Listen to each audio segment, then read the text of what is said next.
The Henry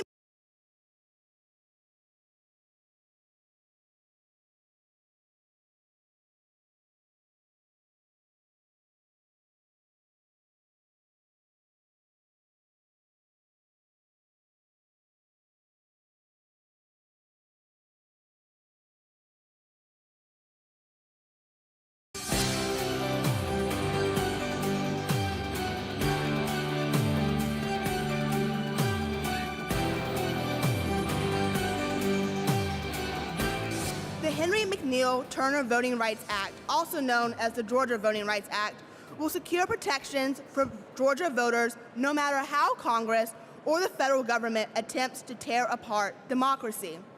Legislation like the Georgia Voting Rights Act is powerful, practical, and popular. Democrats, along with voter rights advocates, introduced a bill today that would create a state voting rights act after they say that protections from the landmark 1965 federal voting rights bill have been steadily eroded in recent years. Good evening and welcome to Lawmakers on this day 21 of the Georgia legislative session. I'm Donna Lowry in Atlanta. Anxiety, depression, and other mental health issues have led to an intense focus on solutions related to children and social media. Tonight, we'll learn about several bills on that topic. We'll also spend time on the word navigable. The definition of navigable is at the heart of a debate over state ownership of riverbeds, streams, and rivers, and it affects whether people can fish, kayak, or use other outdoor recreation in certain areas. Coming up, we'll explain what the debate called the Freedom to Float Act is all about. On the education front, should unaccredited institutions offer degrees, and should we have dropout recovery charter schools? Lawmakers join us to answer both of those questions. Our Capitol correspondent Sarah Callis is in Rome covering the visit of President Donald Trump, but we will still have a wrap-up of the day under the Gold Dome. In the House, pops of purple dotted the chamber as members wore capes for Lupus Advocacy Day. The annual event brings attention to the lupus warriors battling this invisible disease. Today is Lupus Advocacy Day, and I am standing here recognizing the greatest group of people that fight every day to get up out of their bed, go to work, contribute to this state, and become active citizens for their families that are struggling but are overcoming, and champions for lupus. And a proclamation to honor Echo Park Speedway for its economic boost to Georgia. Renamed from Atlanta Motor Speedway in 2025, Echo Park in Hampton will host the NASCAR Auto Trader 400 on Sunday. NASCAR Series driver and watermelon smasher Ross Chastain zoomed in to share his story. I am the grandson of a proud Georgia-born farmer from Oclotney. The watermelon life of my family took us to South Florida for my father and my time here on this earth, and I was born and raised in South Florida and fell in love with the sport of racing really as a way to get off the farm. I thought as a kid I didn't know which way I would want to go, and now I've been able to do both. So through my platform of racing, y'all see me race the #1 car for big companies like Busch Light and Wendy's this weekend. The ties back to agriculture come right back to the state of Georgia. But it wasn't just about passing cars on the speedway, as the House took up a variety of auto-related bills. One bill actually discourages passing. House Bill 1161 clarifies and codifies the best practice of yielding the right-of-way to emergency vehicles during traffic stops. This bill simply clarifies that for traffic stops, drivers should move towards the right-hand curb of the road away from traffic if safe to do so. This is something most in the situation already do, and many, including law enforcement, have assumed that it's codified, but Georgia courts have actually said it's not, and that's led to some confusion and differential treatment. The bill passed 162-2. Another automotive bill received unanimous passage. House Bill 1181 reduces red tape around vehicle title applications. It allows a decedent's car title to come directly from the state where the estate is domiciled to the first-degree relative who is inheriting it. And this skips the intermediate step requiring that the car be titled first in the state where the executor is. And a utility bill came up on the House floor, the kind of utility bill consumers will like. House Bill 1027 extends ratepayer protections. This is a electric utility ratepayer protection bill. What this bill does is it allows the members of the Municipal Electric Authority of Georgia to enter into retail electric sales contracts that are validated by a Superior Court judge for a period of 20 years. Current code only allows that for 10 years. This extends that to 20 years to allow for protection of the ratepayers. It passed with a vote of 162 to 2. A judicial retirement benefits bill, House Bill 1020, seeks to increase the retirement age for district attorneys to 65 to match the age raise already made for judges. In keeping with what we did in increasing the judicial retirement age last year from 60 to 65, would have similar treatment for district attorneys, consistent with retirement ages being at 65, and for consistency within the judicial code. This would just increase when the retirement for DAs would be eligible, meeting the other eligibility requirements. HB 1020 passed unanimously. The Senate gavelled in, conducted routine business, and then gavelled out for the day. And Senate Democrats held a press conference this morning promoting SB 536, a state voting rights bill that would set up safeguards against voter suppression and create a voting rights commission.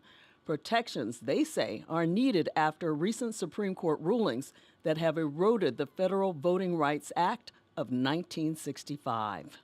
This act creates statewide protections against voter suppression and vote dilution, key components of Section 2. It also creates a pre-clearance mechanism to ensure vote dilution plans by local jurisdictions never move forward. Other specific aspects of the legislation ensures that public notice must be given for new or modified election changes on local or state levels. And it will make sure that voters do not face impediments to voting. The bill is called the Henry McNeil Turner Georgia Voting Rights Act, named after a Reconstruction-era Black Republican legislator and faith leader who was expelled from the legislature with other African-American representatives in 1868. We named this bill for him because the lesson of our era is not ancient history. The fight over who counts, whose vote matters, and who gets to participate has never fully been stopped. Turner's legacy is a reminder that voting rights is not self-enforcing. If we do not build protections in the law, those protections can be chipped away. And it's Prostate Cancer Awareness Day at the Capitol. Former Chicago Cubs outfielder and Atlanta native C.J. Stewart spoke about the importance of routine screenings, something many men seem to avoid. If you're a man, hear me clearly, make the call. Schedule the screening, get checked, stay alive. And if you love a man, don't just pray for him. Don't just worry about him. Don't just hope he's okay. Push him, challenge him. Hold them accountable, because love ought to look like something. And today, love looks like a prostate screening. That's our Capitol Report. Sarah will be back tomorrow with day 22 of the session at the end of the PBS NewsHour. Look for her reports on the president's visit to Georgia on GPB Radio and gpb.org. Now, we're going to spend some time now on outdoor recreation issues and education. Joining me is the Senate Majority Caucus Chair, Republican Senator Shawn Still of Suwannee. Among his committee assignments are education and youth, finance, and judiciary. Also here is Republican Senator Max Burns of Sylvania. He is chair of the Senate Education Committee and also on appropriations and children and families. Welcome to you both. Thanks for coming in. Thanks for having us. Okay, let's get into something that's really been hot for a few people under the dome this week. Some Georgians who love outdoor recreations have been in favor of the Georgia River Heritage Act, and I said it wrong earlier. It's very important legislation to quite a few people who like to do things on the rivers and streams around Georgia. What's it all about? So I'm a lifelong kayaker. My entire life, actually do it a little bit professionally, but not in the state of Georgia. And what it's about is defining the difference between a navigable and a non-navigable water, and whether or not someone has the right to float it, and the expression, if you can float it, you can boat it. And it's really trying to thread the needle and understand the difference between someone's right to be able to kayak a river or a creek or a stream, and where does that intersect with private property rights. And so we held a hearing this week in Senate Transportation to really flesh that out, and it was a very lively debate to talk about the differences between the two, and it allowed everybody from both sides of the issue to really talk about it. And what happened? Let's talk about the other side of this. There are people who are vehemently opposed to this, including the Georgia Farm Bureau, some farmers. Talk about that. Why are they against it? For very valid reasons. Their concerns, and the bill was written broadly, so there were no exclusions of any body of water in the state of Georgia. Their concerns were about private landowners' rights.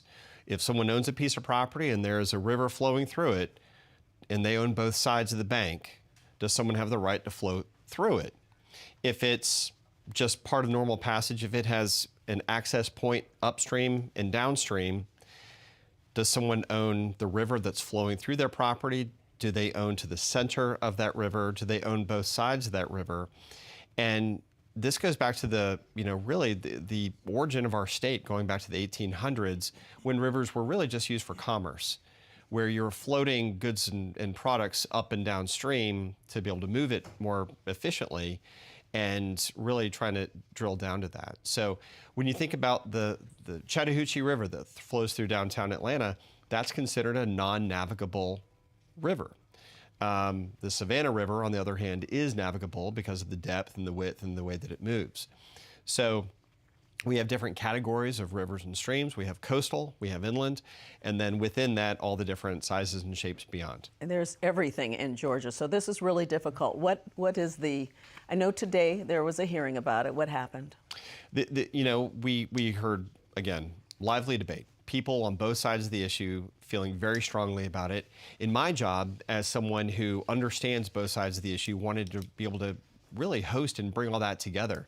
So Chairman Greg Dolezal, who chairs the Transportation Committee, he did a masterful job of really pulling answers out of attorneys, of vested interests, of landowners, of people from all sizes and shapes of bodies of water, where they represent.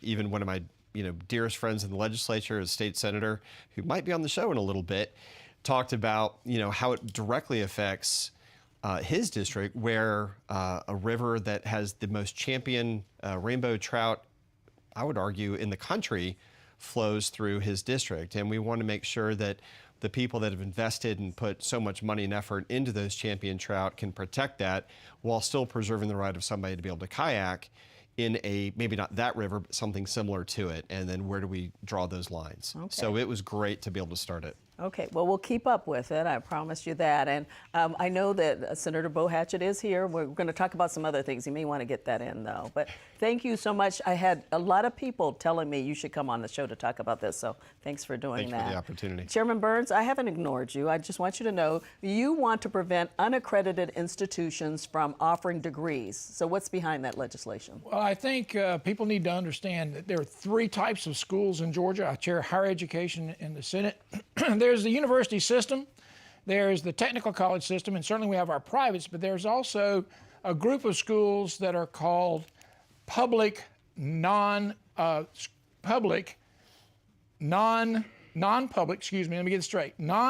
post-secondary education, those schools. This is a commission.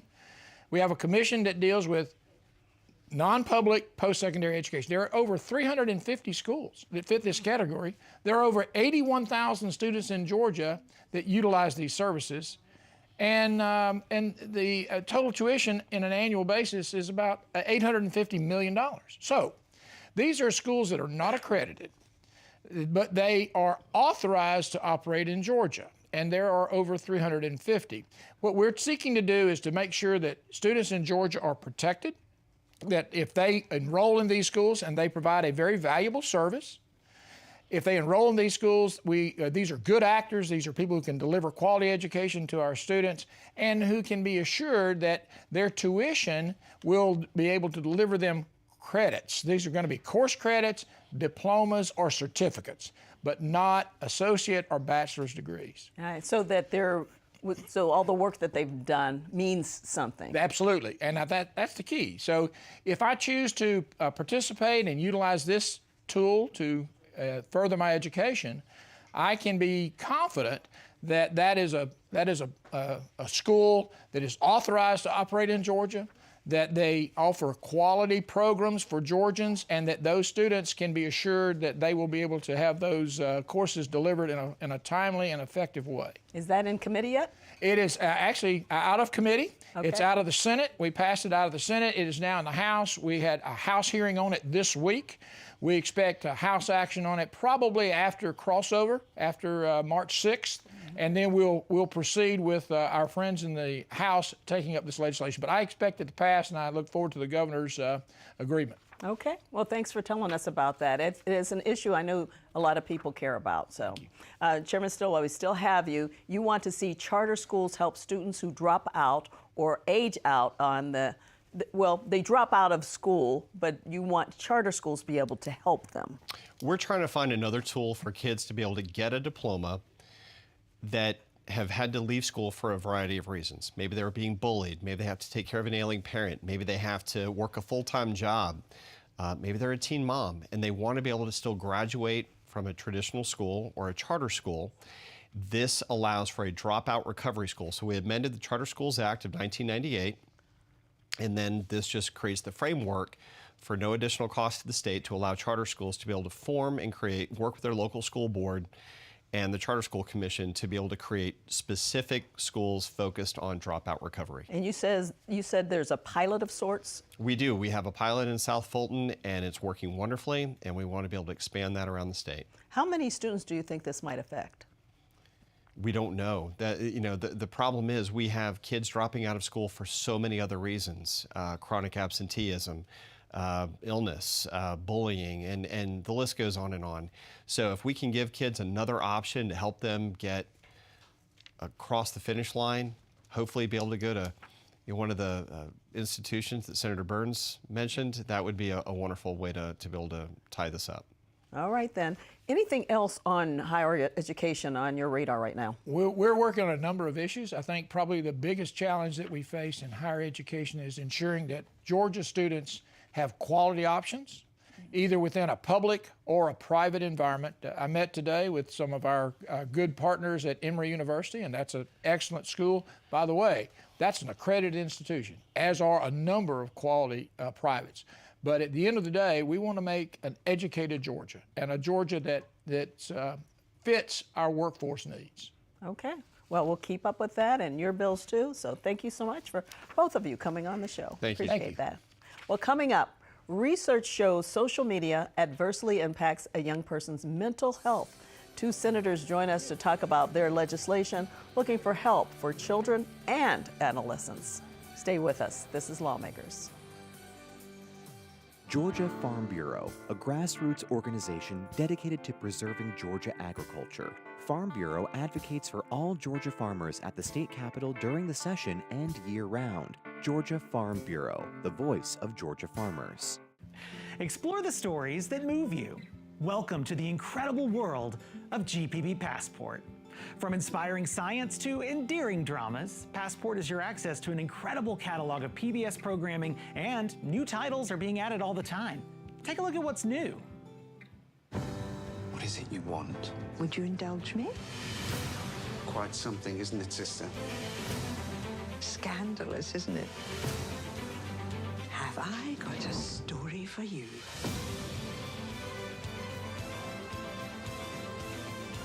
I want to know so much more. You are really good at this. I'm just getting started. We can't wait to see where GPB Passport takes you. Your support as a monthly sustainer connects you to the high-quality news, information, and entertainment that you've come to rely on from PBS.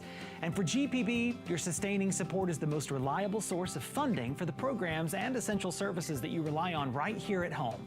Make an impact with your sustaining gift today and start streaming. Visit gpb.org and click Passport now. And thanks. It's not a mountains thing or a coastal thing. It's a Georgia people, places, and stories thing. Morning edition on Georgia Public Broadcasting. It keeps Georgians everywhere dialed into home.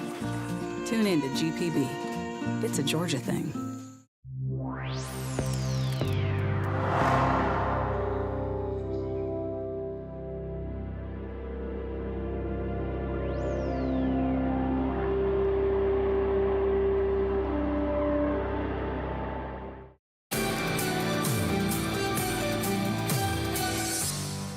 Welcome back to Lawmakers. I'm Donna Lowry. Researchers in mental health are beginning to understand the effects of social media on the mental health of children.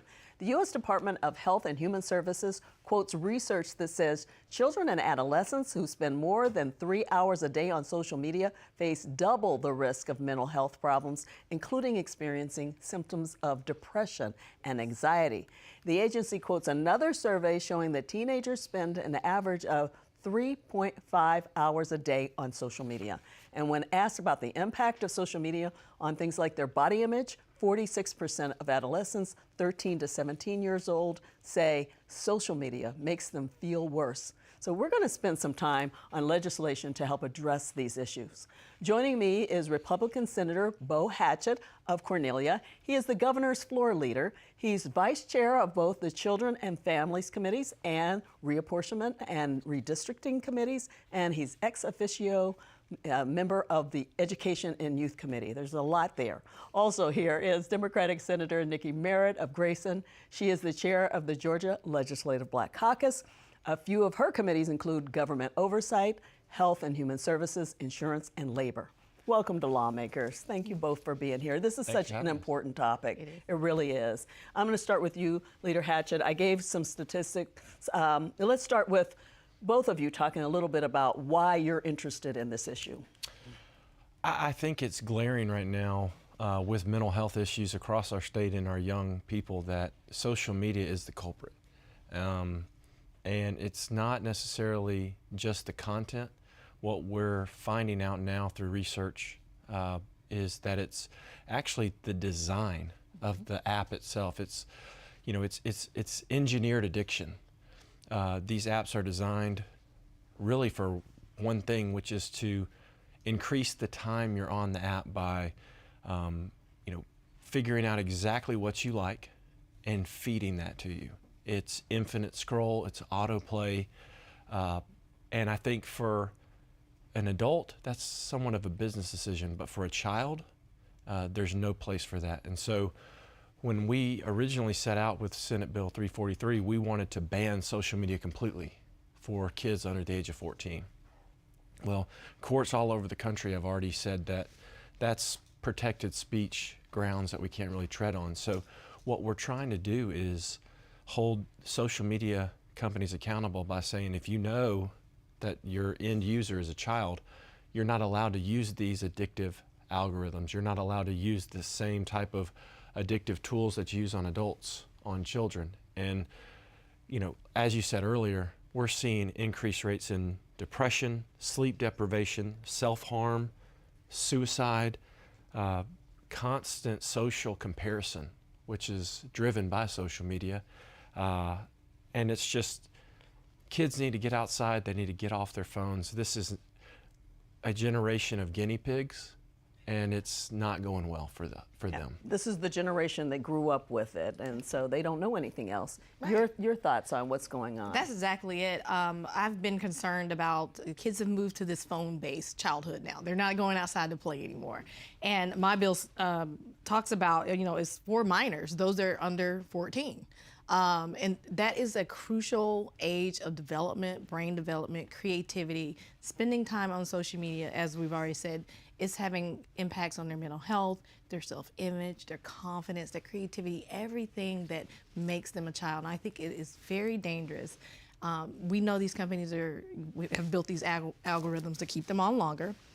for money, for profit. So they're profiting off of our children. They're taking their data, and my bill deals with that as well, is having penalties on them for the data that they're collecting on these children. But just, it's a real problem, and I'm concerned. You know, I want to get back to the basics of when we were young. You know, we went outside and played, and it's really kind of astonishing. Parents push back on bills like ours. We hear more from parents. And what is interesting is that parents are so afraid. They're afraid of the pedophile outside of the phone.